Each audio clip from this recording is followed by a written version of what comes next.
tiantsika ozy ny ampitombo ny offre énergétique ato tia faritany ty. Tiantsika ny ametraka port maventy ato.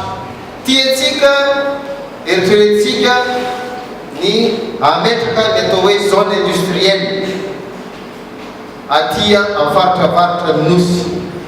Ka noho zany dia nikaitsika regny olono regny mba ifampiresaka ro samy ro ary ahafahanao manapa-kevitra afaka andro vitsivitsy, afaka herinandro vitsivitsy hoe hiroso.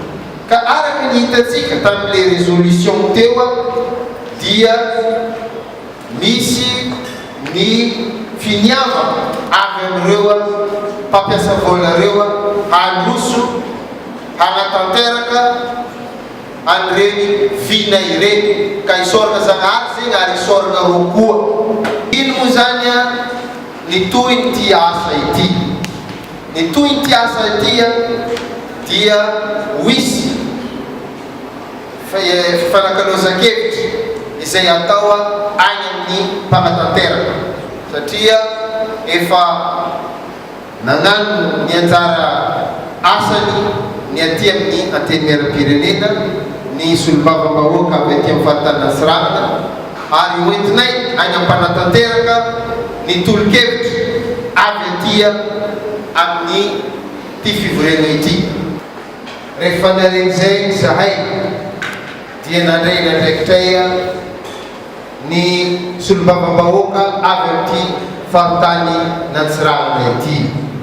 Ka dia satria ny faritany Nasirahana dia ao agnatin'ny Madagasikara zay tiantsika ny maha-moderne sy prospera azy dia nitretra zay fa manana anjara asa mba hagnano an'izany faritany Nasirahana zany ho moderne ho prospera ihany koa.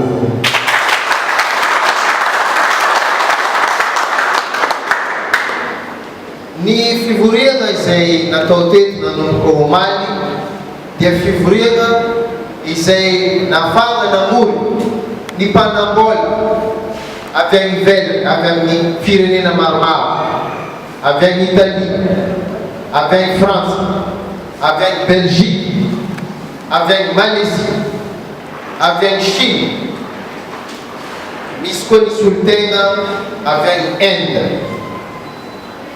Nafandrareo zany mifanakalo-hevitra amin'ny député amin'ny tompon'andraikitra eto Madagasikara ary amin'ny solitena ny vahoaka vitsivitsy.